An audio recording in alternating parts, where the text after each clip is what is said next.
Hello guys, welcome back my gaming channel Twist Clash. Stay here for more funny gaming video. The new to game is set in a fictional take on Miami, Florida, known as Vice City. The year is 1986, and Tommy Vercetti has just been released from prison after doing a 15-year stretch for the mob. The mob, more specifically, the Farelli family, appreciates Tommy's refusal to squeal in exchange for a lesser sentence, so they send him down to Vice City to establish some new operations. Tommy's first order of business in Vice City is to score a large amount of cocaine to work with. But Tommy's first drug deal goes sour, leaving him with no money, no cocaine, and no idea who wronged him.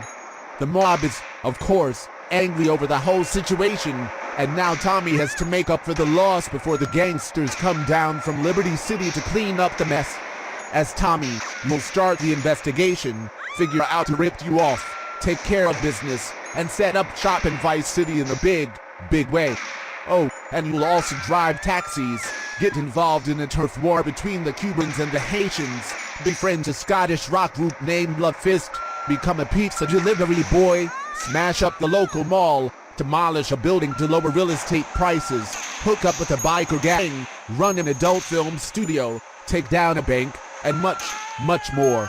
While Grand Theft Auto has always been a violent, mature-themed series, it has always balanced the violent crime with an equal amount of tongue-in-cheek humor and style. Vice City is no exception, presenting an exaggerated view of the 1980s that makes use of a number of the kitschy pop culture stereotypes found in film and television from the decade.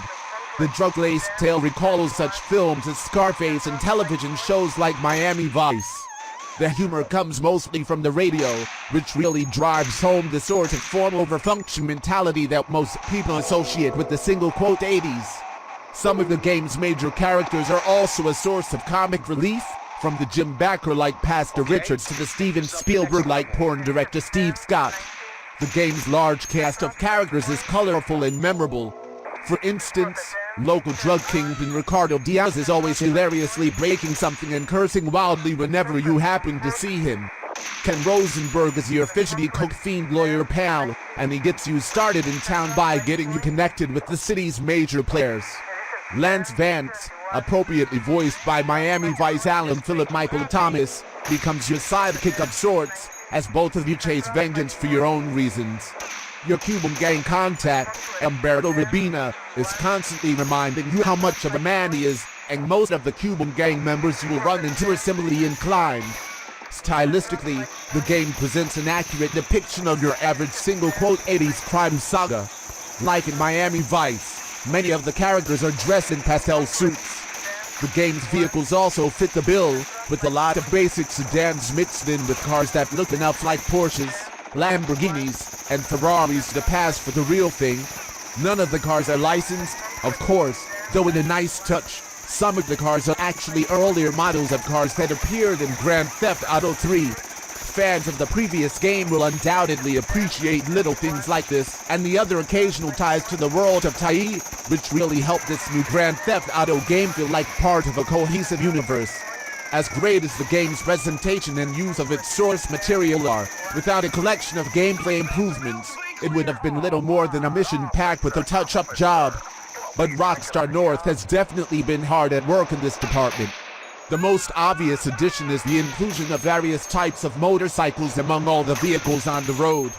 There's a decent variety of two-wheelers in the game, including mopeds, street bikes, dirt bikes, and big hogs. As you'd expect, the bikes handle a lot differently from one another. Your basic street bike is a good mix of speed and maneuverability. The big choppers are harder to steer, but have ludicrous top speeds. You will get tossed off the motorcycle in almost any collision, which costs you a little bit of health or armor. This makes them pretty much useless in any situation that involves dodging the police.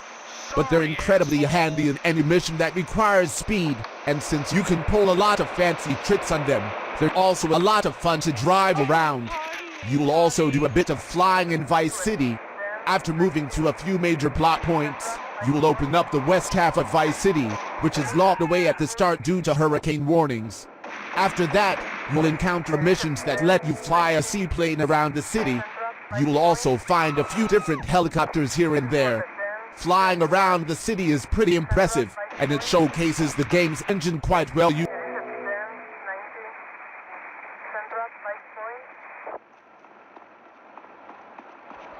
right now!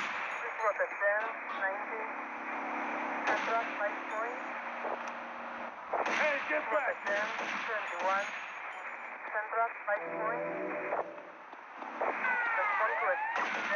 Having fun yet?